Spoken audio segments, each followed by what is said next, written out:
Next question is, a monkey of mass 15 kg is climbing on a rope with one end fixed to the ceiling. If it is wishes to go up with an acceleration of 1 meter per second square, how much force should it apply to the rope?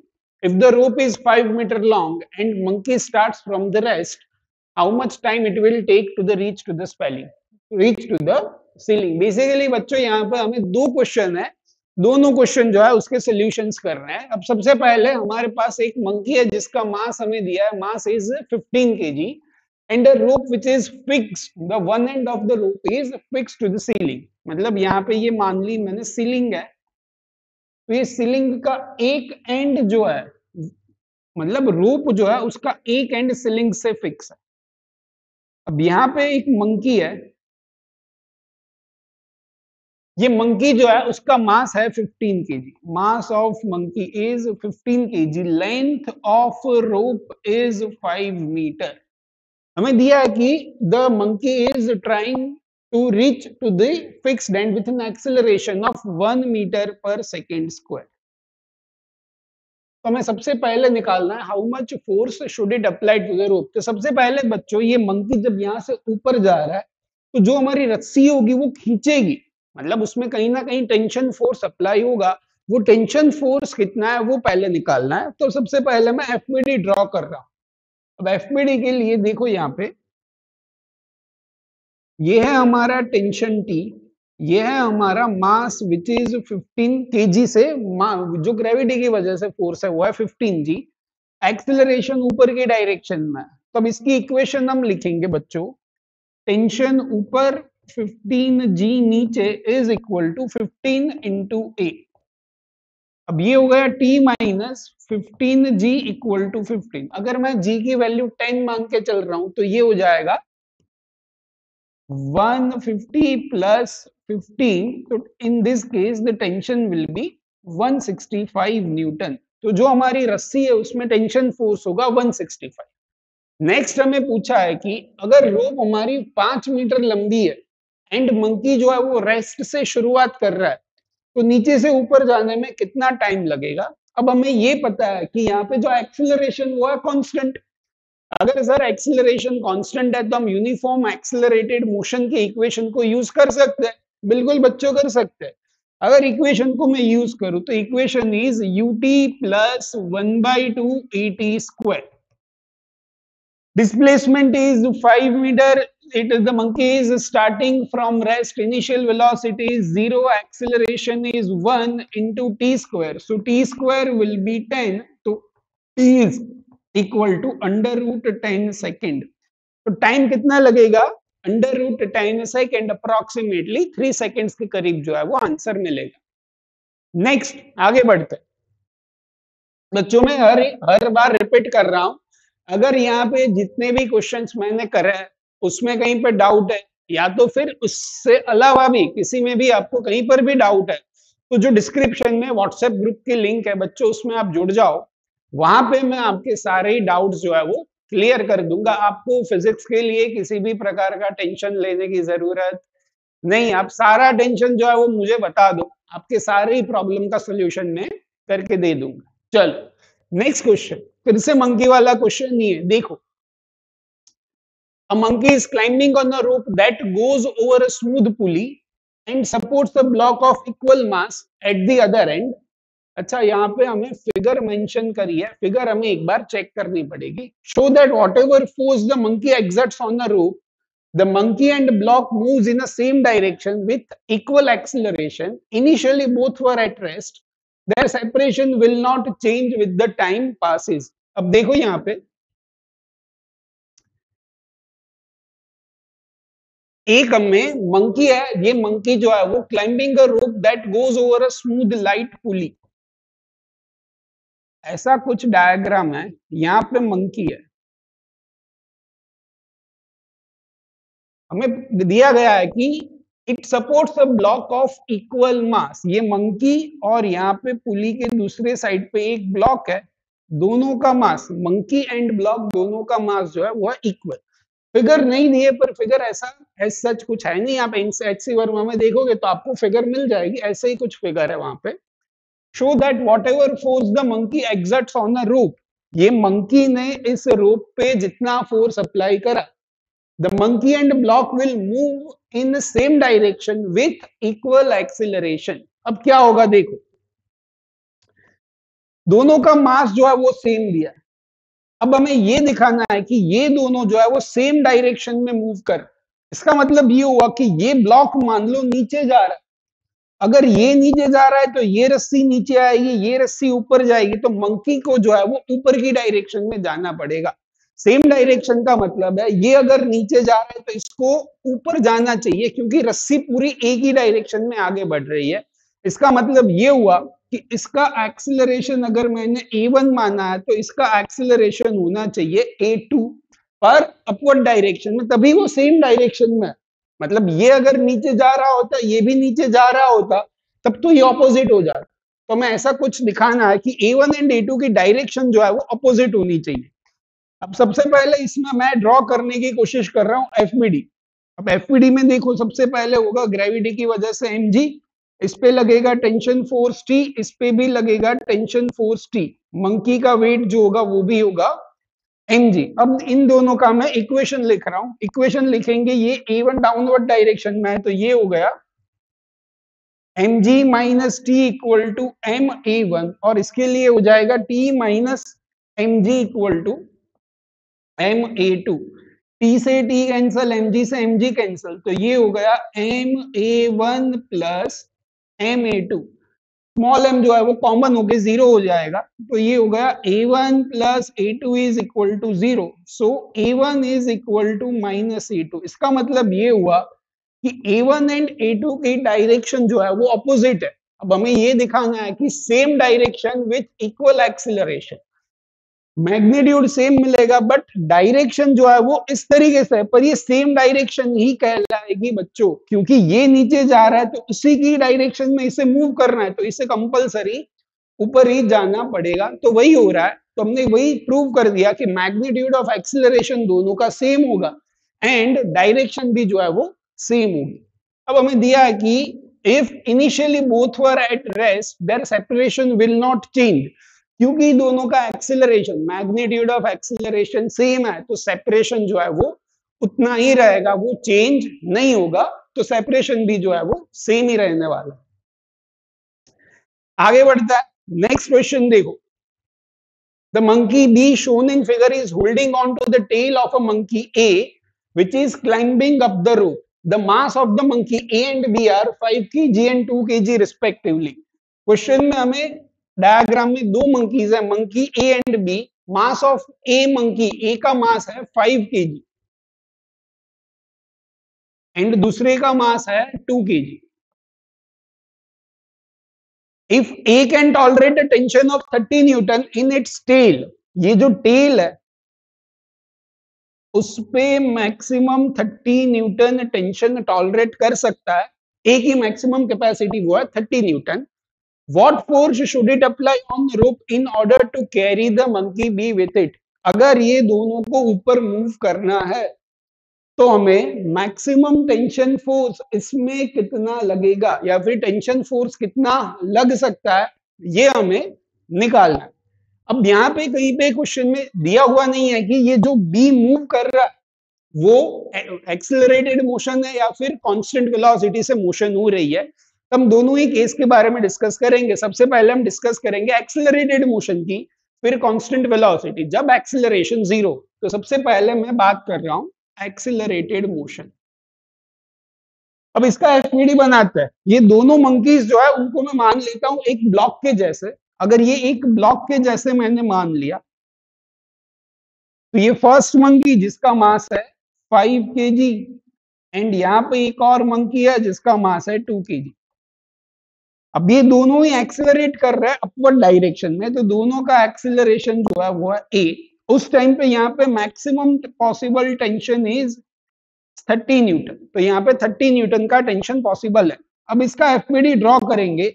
FBD में देखो बच्चों, सबसे पहले 2 kg का mass है तो ये 2g, इस स्ट्रिंग में जो भी टेंशन है वो मान लिया मैंने T2। इस 5 kg की बात करें तो यहाँ पे होगा 5g और यहाँ पे जो टेंशन है वो मैंने मान लिया T1। अब 5 kg की मैं इक्वेशन लिख रहा हूं। 5 kg की इक्वेशन में एक्सेलरेशन ऊपर है, T1 ऊपर है, T2 नीचे है, 5G नीचे है, तो ये हो जाएगा T1 minus T2 minus 5G equal to 5A। And 2 kg की अगर मैं बात करूं तो 2 kg में T2 ऊपर, 2G नीचे, एक्सेलरेशन ऊपर। This is T2 minus 2G equal to 2A। T2 से T2 हमारा कैंसल हो गया, पर उससे पहले हम ये करते हैं, this is equation 1, this is equation 2। हमें क्वेश्चन में दिया है कि मैक्सिमम वैल्यू इस स्ट्रिंग में T2 जो है उसकी मैक्सिमम पॉसिबल टेंशन जो है वो 30 न्यूटन है। तो अगर T2 की वैल्यू मैं 30 पुट कर रहा हूं तो उस टाइम पर एक्सेलरेशन जो मिलेगा वो हमें मैक्सिमम मिलेगा, या फिर जो भी वैल्यूज मिलेगी वो मैक्सिमम मिलेगी। तो this is 30 minus 20 equal to 2A। तो ये हो जाएगा 10 divide by 2 which is 5 metre per second square. Acceleration is 5 metre per second square. Acceleration की वैल्यू में इक्वेशन 1 में पुट कर रहा हूं और उसमें T2 की वैल्यू जो है वो है 30। तो अब ये हो जाएगा T1 minus 30 minus 5G which is 50 is equal to 5 into A 25। तो ये हो गया हमारा 80/25 विच इज 105 न्यूटन। तो जब मंकी, दोनों ही मंकीज जो है वो एक्सिलरेटेड मोशन कर रहे हैं उस टाइम पे पॉसिबल टेंशन, इसमें पॉसिबल टेंशन कितना हो सकता है 105 न्यूटन। सेकेंड केस ये हो सकता है कि जब ये दोनों कांस्टेंट वेलोसिटी से मूव कर रहे हो, क्योंकि क्वेश्चन में कहीं पे भी मेंशन नहीं करा कि एक्सिलरेटेड मोशन है या फिर कांस्टेंट वेलोसिटी से जा रहा है। तो सेकेंड केस में ये मान के चल रहा हूं कि कांस्टेंट वेलोसिटी से मूव कर रहे हैं। अगर सर कांस्टेंट वेलोसिटी से मूव कर रहा है तो फिर एक्सेलरेशन तो जीरो होना चाहिए। बिल्कुल सही बात है। सेकेंड केस में मैं ये मान रहा हूं कांस्टेंट वेलोसिटी से मूव कर रहा है तो एक्सेलरेशन विल बी जीरो। अब देखो यहां पे इक्वेशंस है हमारे पास कि अगर ये एक्सेलरेशन जीरो है तो ये T2 कितना हो जाएगा, ये तो पूरा जीरो, ये 20, तो T2 विल बी 20 न्यूटन। तो ये सेकेंड केस में T2 will be 20 Newton and T1 की अगर मैं बात करूं तो फिर से एक्सेलरेशन तो जीरो है, तो यहां से ये T2 और ये 5G, तो T1 minus T2 minus 5G equal to 5 into a, acceleration zero है, T2 आपका 20 हो गया, ये है 50, ये है जीरो, तो T1 की वैल्यू जो है वो है 70 न्यूटन। तो T1 की वैल्यू जब कांस्टेंट वेलोसिटी से ये मूव करेंगे तब स्ट्रिंग में जो टेंशन होगा वो 70 न्यूटन, एंड जब ये एक्सेलरेटेड मोशन कर रहे हैं तब 105। तो इसमें जो टेंशन है उसकी रेंज आपको मिल सकती है 70 to 105। So answer will be minimum 70 and maximum 105। चलो आगे बढ़ते हैं। नेक्स्ट क्वेश्चन, फिगर शोज हम, अच्छा बच्चों ये लास्ट के मतलब किसी भी चैप्टर के जितने भी थोड़े बहुत लास्ट के 4 या 5 या जो भी 5-7 क्वेश्चन है वो कहीं ना कहीं आपको सोचने के लिए मजबूर करेंगे, आपके कॉन्सेप्ट्स को कहीं ना कहीं चैलेंज करेंगे। तो ये सारे क्वेश्चन जो है उसको पॉज करके आप खुद से सॉल्व करने की कोशिश करें, क्योंकि यहीं से आपके जो भी कंफ्यूजन्स है, जो भी कॉन्सेप्ट्स में डाउट्स है वो सारे यहीं से सॉल्व होने वाला है। देखो figure shows the mass of man 60 kg, mass of man मैं कैपिटल एम मान लेता हूं, that is 60 kg, and light machine kept in box of mass 30 kg। अच्छा ये बॉक्स का मास जो है वो है 30 kg, तो ये अच्छा उल्टा कर देता हूं, मतलब बॉक्स का मास हम जनरली कैपिटल एम से दिखाते हैं, mass of box capital M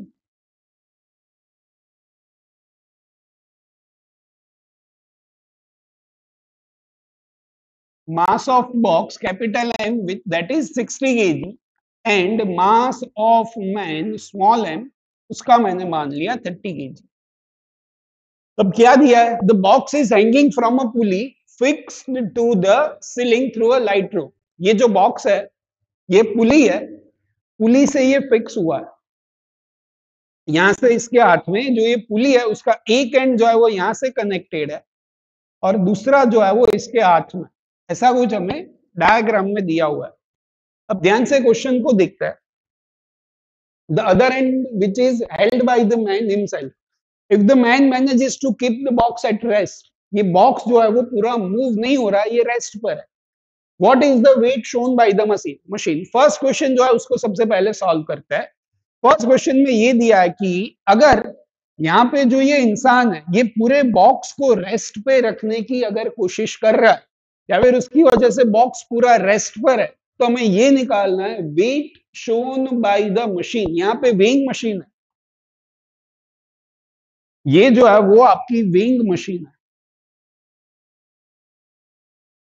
तो उस टाइम पे वेइंग मशीन जो है वो कितना रीडिंग हमें शो करेगा। अब सबसे पहले वेइंग मशीन बच्चों हम क्या मेजर करता है, जनरली वेइंग मशीन जो है वो उस पर लगने वाला नॉर्मल फोर्स कितना है वो मेजर करता है। वेइंग मशीन का काम है, अगर आप अभी जहां पर भी बैठे हो या अगर कहीं पे भी खड़े हुए हो, तो अगर ये मैं जहां पे खड़ा हूं, मैं अगर वेइंग मशीन पे खड़ा हूं, तो मैं कितना नॉर्मल फोर्स अप्लाई कर रहा हूं, that normal force is basically reading of a weighing machine. तो हमें बेसिकली जो ये वेइंग मशीन का रीडिंग निकालना है, हमें नॉर्मल फोर्स निकालना है और कुछ नहीं करना। अब एफबीडी ड्रॉ कर, सबसे पहले देखो यहाँ पे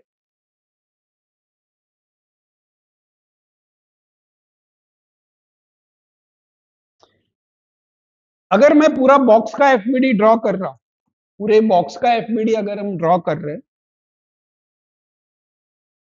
तो एक तो होगा बॉक्स का खुद का weight which is M into g, capital M into g. फिर यहाँ पे होगा टेंशन, स्ट्रिंग में जितना टेंशन अप्लाई हुआ that is a tension force in this string. अब यहाँ पे टी है तो इसमें भी ऑब्वियसली टेंशन टी होगा। फिर से वेइंग मशीन की अगर हम बात करें या फिर बॉक्स की बात करें, तो ये जो बॉक्स है उसने ऊपर की ओर लगाया होगा इंसान पर या वेइंग मशीन पर, ऊपर की डायरेक्शन में फोर्स होगा नॉर्मल फोर्स। तो बॉक्स पर भी जो डाउनवर्ड डायरेक्शन में एक नॉर्मल फोर्स लगेगा।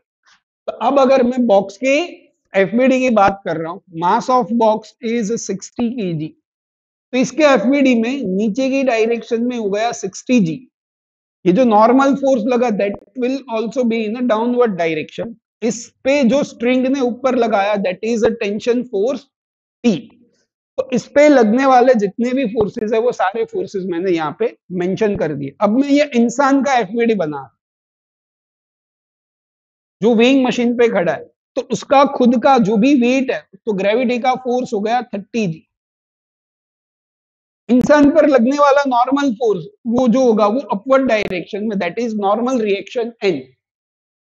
अब हमें ये पता है कि ये पूरी सिस्टम हमें रखनी है the box is at rest. अगर ये रेस्ट पर है तो एक्सेलरेशन जो है वो जीरो हो गया।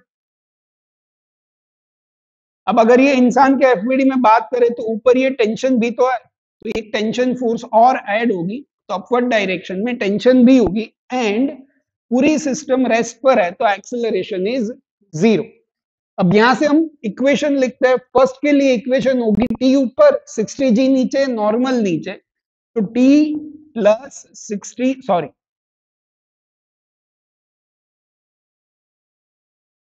टी ऊपर 60 जी नीचे, नॉर्मल नीचे एंड एक्सेलरेशन जीरो है तो ये जीरो हो गया। तो tension is basically 60 g plus and this is our equation number 1। अब इसके लिए इक्वेशन लिखते हैं नॉर्मल ऊपर, टेंशन ऊपर, 30 जी नीचे। तो क्या हो जाएगा, देखो टी की जगह पे हम लिख सकते हैं 60 जी प्लस एन, और ये एक एन तो और है, तो ये हो गया 30 जी। अब यहां से क्या हो जाएगा, देखो यहां से हम टी की जगह पे हमने, ये तो नेगेटिव में हो गया, ये यहाँ पे हमने गलती कर दी। एक एक बार बस सिर्फ चेंज कर दो। ये बॉक्स का मास जो है वो कितना है, मास ऑफ बॉक्स इज 30 kg। हमने यहीं पे गलती करी हुई। एक मिनट रुक जाओ।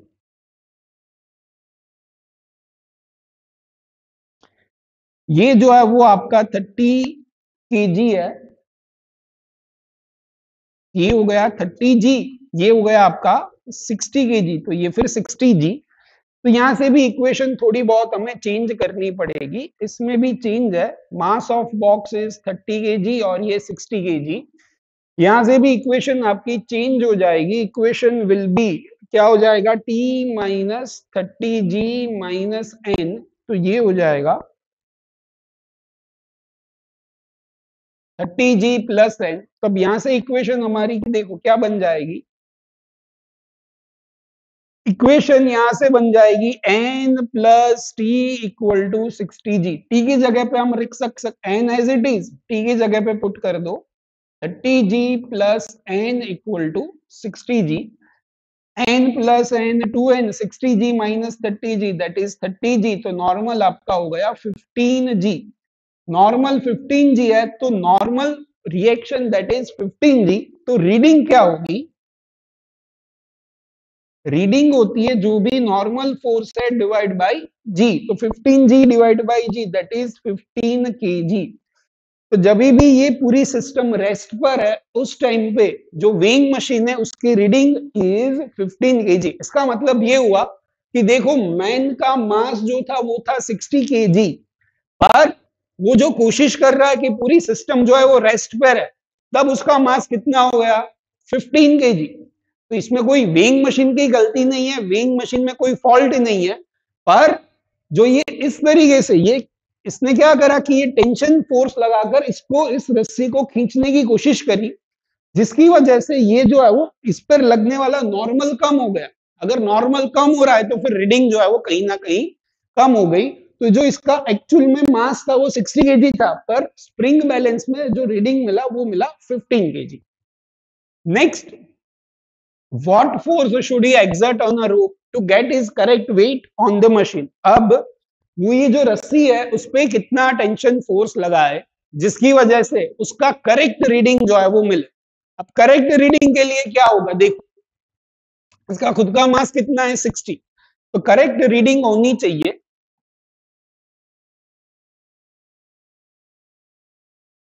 Correct reading, reading is basically the normal reaction, तो नॉर्मल रिएक्शन होना चाहिए 60g। अगर वेइंग मशीन पर लगने वाला नॉर्मल फोर्स 60g है तब जाके उसकी करेक्ट रीडिंग मिलेगी। तो मैं ये पूछा है कि अगर नॉर्मल 60g है तो उस टाइम पे टेंशन फोर्स कितनी होगी। सर अब ये तो आसान हो गया, क्या दिया है, जब नॉर्मल फोर्स जो है वो आपकी, नॉर्मल फोर्स अगर आपकी हो गई 60g तो उस टाइम पे टेंशन कितना होगा। अब टेंशन के लिए अब उस टाइम पे फिर से मैं एफपीडी ड्रॉ कर रहा हूं, अब इतना चेंज हो जाएगा सिर्फ, this is 30 kg, this is 30g, normal reaction downward direction में, टेंशन अपवर्ड। अब ये खींच रहा है तो ये एक्सेलरेट करेगा इन अपवर्ड डायरेक्शन।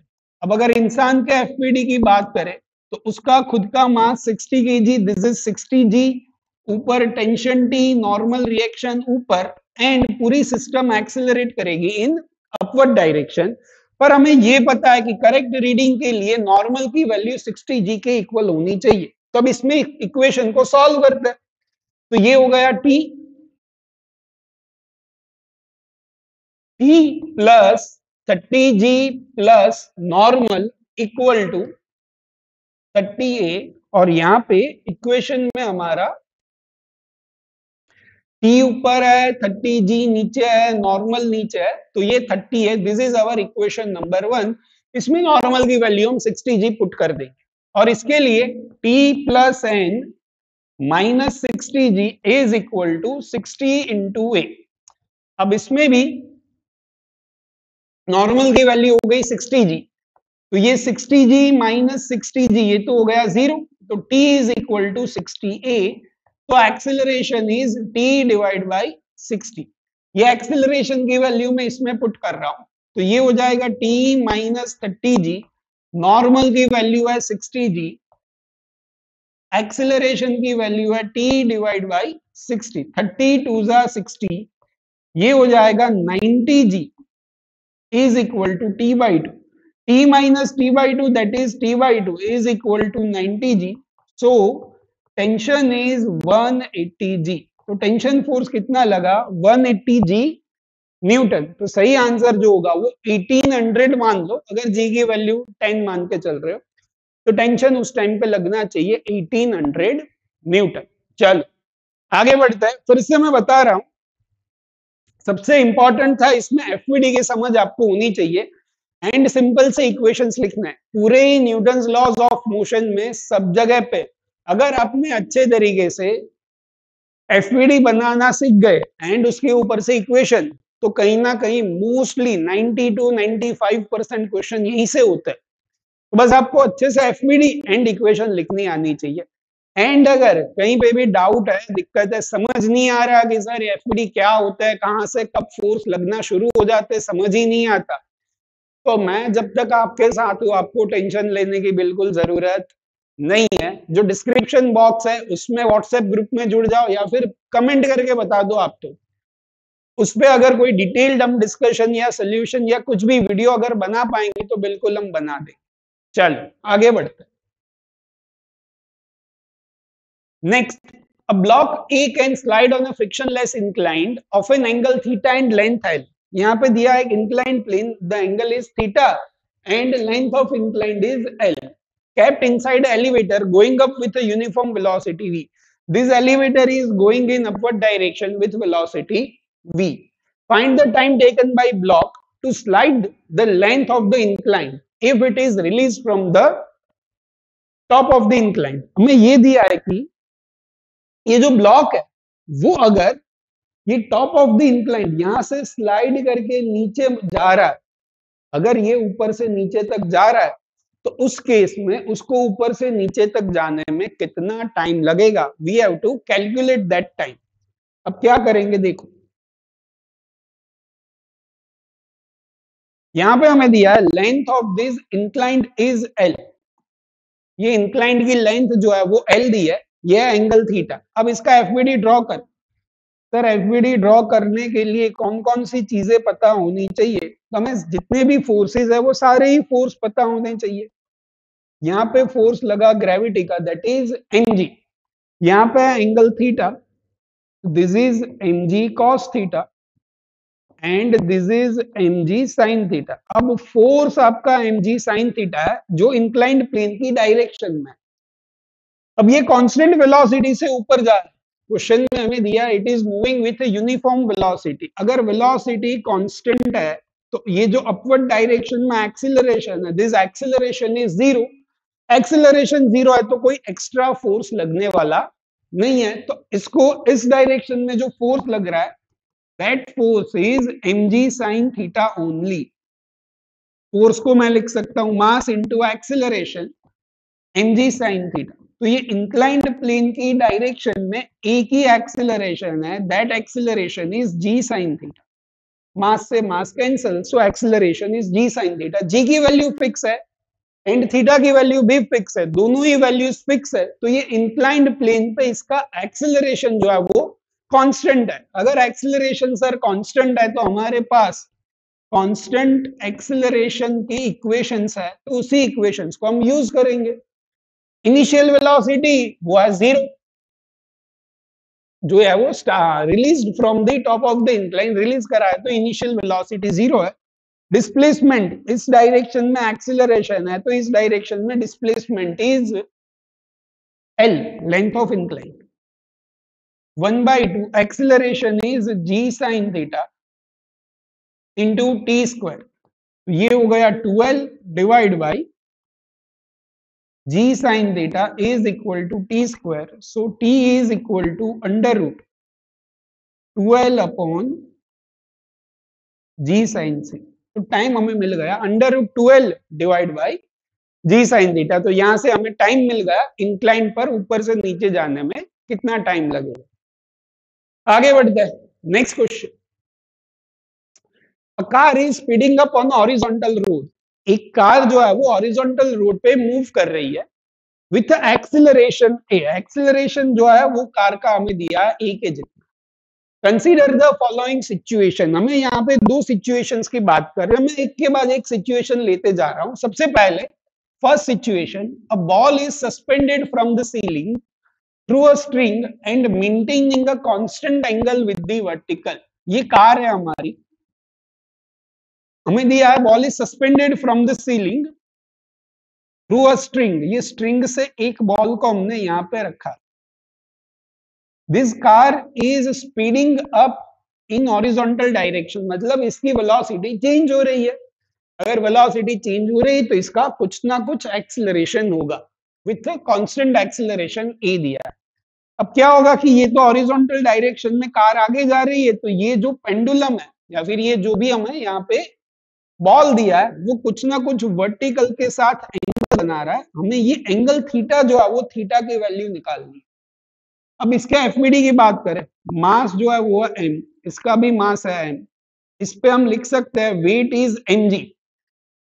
अब हमने सूडो फोर्स की कहीं ना कहीं बातें करी है, अगर हम दोनों ही तरीके से सॉल्व कर सकते हैं, अगर आप ग्राउंड फ्रेम से सॉल्व करना चाहे तो ग्राउंड फ्रेम से कर सकते हैं, और अगर आप नॉन इनर्शियल फ्रेम या फिर इस पर बैठकर ऑब्जर्व करना चाहे तो वहां से भी कर सकते हैं। अगर मैं यहाँ पे बैठ के इसको ऑब्जर्व कर रहा हूं तो मुझे जो ये पेंडुलम है वो रेस्ट पर दिखेगा। अगर ये रेस्ट पर दिख रहा है इसका मतलब इस पर लगने वाले नेट फोर्स जो है वो क्या हो गए, जीरो, तो इस पे कोई भी प्रकार का नेट फोर्स नहीं लगेगा। ये नॉन इनर्शियल फ्रेम से जब भी हम ऑब्जर्व कर रहे हैं तब एक सूडो फोर्स लगेगा एक्सीलरेशन के ऑपोजिट डायरेक्शन में, एक्सीलरेशन इस डायरेक्शन में है तो फोर्स जो लगेगा वो होगा m into A, that is in opposite direction. अब ये एंगल थीटा, ये भी है एंगल थीटा, mg का ये कंपोनेंट हो गया mg cos थीटा और ये कंपोनेंट हो गया mg sin थीटा। इसकी बात करें तो देखो ये थीटा, ये 90 माइनस थीटा, तो ये थीटा, एम ए का ये कंपोनेंट हो जाएगा m a cos theta and this is m a sine theta. अब ये हमारा पेंडुलम हमें रेस्ट पर दिख रहा है, इसका मतलब है इस पर लगने वाले नेट फोर्स जो है वो जीरो होने चाहिए। इस डायरेक्शन में तो इसकी मोशन नहीं हो रही, तो एम ए कॉस थीटा ऊपर एम जी साइन थीटा नीचे, तो ये हो गया m a cos theta is equal to m g sine theta, mass से मास कैंसल, cos थीटा नीचे गया, sin theta by cos theta, that will be tan theta. So acceleration जो होगा वो होगा g tan थीटा। तो इस पर एक्सेलरेशन कितना हो गया, g tan थीटा। और अच्छा हमें तो एंगल निकालना है, तो tan थीटा आपका हो जाएगा a divide by g, so theta will be tan inverse a by g। तो एंगल हमें मिल गया, थीटा कितना होगा, tan inverse a by g के जितना। Next, a block is kept on a smooth incline and does not slip on the incline. एक block को रखा है हमने इंक्लाइन पे and that block does not slip on this incline. Find the angle. Find the angle of the incline with the horizontal. अब देखो वही है, कार तो वही है, पर अब हमने ब्लॉक को इंक्लाइन के ऊपर रखा, तब क्या होगा देखो, कार का एक्सीलरेशन a, और हमें क्वेश्चन में दिया है कि ये जो कार हॉरिजॉन्टल में a एक्सीलरेशन से मूव कर रही है, इस कार के अंदर एक इंक्लाइंड प्लेन है, इंक्लाइंड प्लेन पर हमने एक ब्लॉक को रखा है, यहाँ पे एंगल है थीटा। अब ये ब्लॉक जो है वो स्लिप नहीं हो रहा, तो ये थीटा कितना होना चाहिए, इसके लिए फिर से मैं एफपीडी बना रहा हूं, फिर से वही, ये स्लिप नहीं हो रहा, वो तो अंदर बैठकर देखेंगे तब दिखेगा ना, जमीन से देखेंगे तो क्या लगेगा, पूरी सिस्टम जो है वो आगे जा रही है, पर मैं नॉन इनर्शियल फ्रेम से ऑब्जर्व कर रहा हूं। नॉन इनर्शियल फ्रेम से देखने पर ये हो गया mg, ये थीटा तो ये भी theta, this is mg cos theta, this is mg sin theta. इसमें लगेगा फोर्स, मतलब ये एक्सीलरेशन की वजह से सूडो फोर्स जो होगा वो इस डायरेक्शन में, दैट इज एम ए, ये थीटा है तो ये भी थीटा, ये हो गया एम ए कॉस थीटा, ये हो जाएगा एम ए साइन थीटा। और यहाँ पे एक और भी फोर्स होगा, दैट इज नॉर्मल रिएक्शन। तो इस डायरेक्शन में तो किसी भी प्रकार की मोशन नहीं हो रही, तो यहाँ पे तो फोर्सेस बैलेंस हो रहा है, इसमें भी कोई फोर्स, मतलब इसमें भी किसी भी प्रकार की मोशन नहीं है, तो इसमें हम इन दोनों को फिर से कंपेयर कर देते हैं। अब इनको कंपेयर करेंगे तो ये हो गया एम ए कॉस थीटा, ये हो गया m g sine theta, m से m cancel, sine theta by cos theta that is tan theta, और ये हो गया a divide by g is tan theta. So theta is tan inverse a by g. तो फिर से वही है, दोनों में आंसर सेम ही मिला, बस सोचने का तरीका जो था वो थोड़ा बहुत डिफरेंट था, पर दोनों में आंसर जो है वो एक ही आ रहा है, theta is tan inverse a by g। आगे बढ़ते हैं। Block is kept on a floor of an elevator at rest. एक एलिवेटर है, we have placed a block at the floor of an elevator. This elevator is at rest, so velocity of this elevator is 0. The elevator starts descending with an acceleration of 12 meter per second square. Okay. Find the displacement of the block during the first 0.2 second after the start. 0.2 seconds के बाद इसका displacement कितना होगा वो हमें निकालना है। जी की value is 10 metre per second square. अब देखो यहाँ पे ये सिंपल सी चीज हमारे दिमाग में क्लियर होनी चाहिए कि ये ब्लॉक एंड जो एलिवेटर है वो एक दूसरे से चिपके हुए नहीं है, इन दोनों के बीच में कोई फिक्स हमने करा हुआ नहीं है, ये दोनों जो है वो एक दूसरे से बस हमने रखा हुआ है ब्लॉक, इनके बीच में किसी भी प्रकार का चिपके हुए नहीं है, ये अलग अलग। अब अगर इसका acceleration 12 metre per second elevator का, अगर ये ब्लॉक इससे चिपका हुआ होता तब उसका एक्सेलरेशन जो है वो 12 मीटर पर सेकेंड स्क्वायर होता, पर यहाँ पर ऐसा कहीं पे लिखा नहीं है कि ये दोनों चिपके हुए हैं। इसका मतलब यह है कि ये अलग अलग है। तो जरूरी नहीं है कि लिफ्ट का अगर एक्सेलरेशन 12 है तो ब्लॉक का भी 12 ही हो। ब्लॉक पे तो एक ही फोर्स लग रहा है, कौन सा फोर्स है? उसके मास की वजह से ग्रेविटी का फोर्स। तो ब्लॉक का एक्सेलरेशन जो होगा वो only acceleration due to gravity होगा। तो लिफ्ट का एक्सेलरेशन 12 है, पर इस पे सिर्फ ग्रेविटी का एक्सेलरेशन होगा, तो ब्लॉक का एक्सेलरेशन हो जाएगा 10 मीटर पर सेकेंड स्क्वायर। तो ये 10 मीटर पर सेकेंड स्क्वायर से ही ब्लॉक मूव करेगा। बहुत लोगों को यहाँ पे कंफ्यूजन होता है, ब्लॉक का एक्सेलरेशन 12 मान के कैलकुलेट कर रहे हैं, पर वो कहीं ना कहीं गलत है, क्योंकि ये दोनों की सरफेस जो है वो कांटेक्ट में ही है, सिर्फ चिपकी हुई नहीं। तब क्या होगा देखो, डिस्प्लेसमेंट हम लिखेंगे ut plus 1/2 at square, initial velocity 0, acceleration अब लेंगे 10 एंड टाइम इज 0.2 सेकेंड का square. So this is 1/2 into 10, ये हो जाएगा 4 डिवाइड बाई 0.2 का square, that is 4 divide by 100, 0 से 0 कैंसिल, 2 से 2 cancel, 2 divide by 10 that is 0.2 metre. So displacement will be 0.2 metre. तो आंसर हमारा हो जाएगा 0.2 मीटर। ओके, चल आगे बढ़। यहाँ पे हमारे बेसिकली सारे ही न्यूटन्स लॉ ऑफ मोशन के सारे ही हमारे HCV की एक्सरसाइज के सारे ही क्वेश्चन हो गए। इनकेस बच्चों कहीं पे भी फिजिक्स में डाउट है या इसमें से कहीं से भी आपको प्रॉब्लम लग रही है तो प्लीज बच्चों कमेंट करके बताओ, या फिर जो डिस्क्रिप्शन में व्हाट्सएप ग्रुप की लिंक है बच्चों वहां पे जुड़ जाओ। मैं आपके साथ ही हूँ, अगर आप 12th में हो तो 1 साल साथ हूँ, 11th में तो 2 साल में आपके साथ ही हूँ। आपको कहीं पे भी टेंशन लेने की जरूरत नहीं है, बस आराम से क्वेश्चन सॉल्व करने। कहीं पे नहीं समझ आ रहा है तो वीडियो सॉल्यूशन देख लो, सॉल्यूशन देख के भी नहीं समझ आ रहा तो व्हाट्सएप ग्रुप में जो है वो आपके डाउट्स आप पूछ सकते हो। तो सबको अपनी प्रिपरेशन के लिए ऑल द बेस्ट। अब मिलते हैं नेक्स्ट चैप्टर।